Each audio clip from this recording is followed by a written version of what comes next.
Как оценявате политическата воля на официално Скопие за отказ от езика на омразата и разрешаване на историческите спорове? Јас сум искрено да ви кажам, јас сум скептичен на политичкиот естаблишмент овде во Македонија.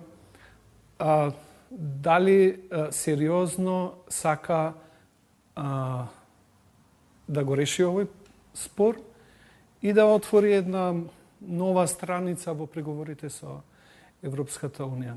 Има многу причини зашто естаблишментот во Северна Македонија не би сакал или би сакал да го влече овој спор како што го влечеше спорот и со Грција.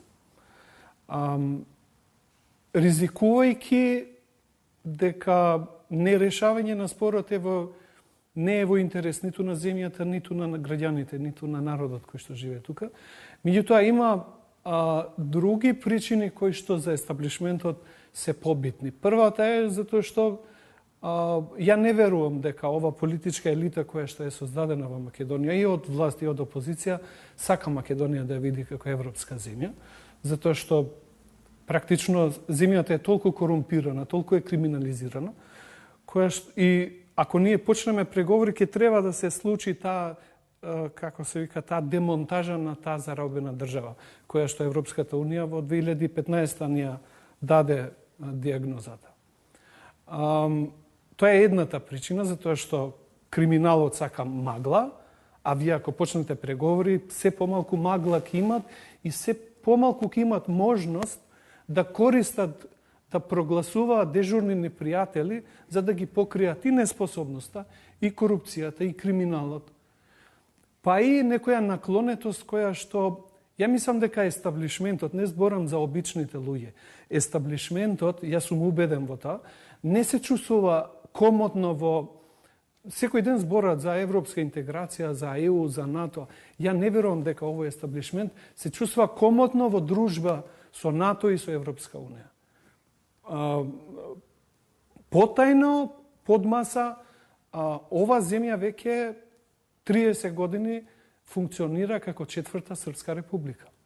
И ја просто не можам да објаснам како ова неодговорна политичка елита тука која што е создадена ги жртвува интересите на сопствените граѓани само да служи на некоја соседна земја со која сме биле 50 години сме живееле заедно. Јас тоа сериозно уште не можам да го објаснам. С поведението си правителството на Заев дава други знаци.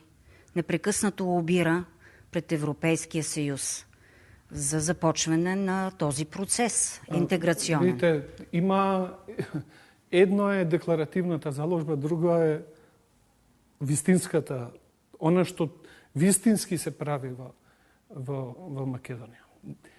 Ја не верувам дека овој спор кој што ние го имаме со Бугарија е толку е голем. Знам дека е чувствителен, меѓутоа ако има политичка волја, тоа може да се реши. Ја не верувам дека Бугарија од злоба би сакал да ја блокира Македонија. Критичен сте към всички тук в Република Северна Македонија. Има ли упреци към Българија? Видите, Бугарија, да, секако дека и Бугарија има одговорност за не само во однос на Република Северна Македонија и кон граѓаните на оваа земја, него и пошироко за мирот и стабилноста во регионот. Затоа што бугарите немаат поблизок народот македонскиот. И затоа мора да бидат внимателни во тој поглед. Значи, Бугарија треба да ги направи сите напори да се постигне решение. Затоа што Бугарија мора да свати дека оваа земја нема да се демократизира ако не почнеме преговори.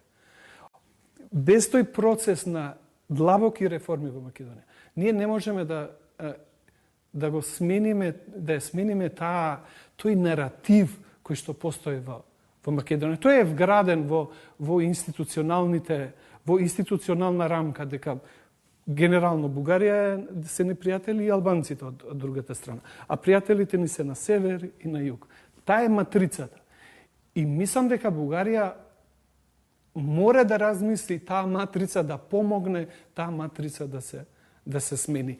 Бугарија не смее да падне на замката која што естаблишментот овде и го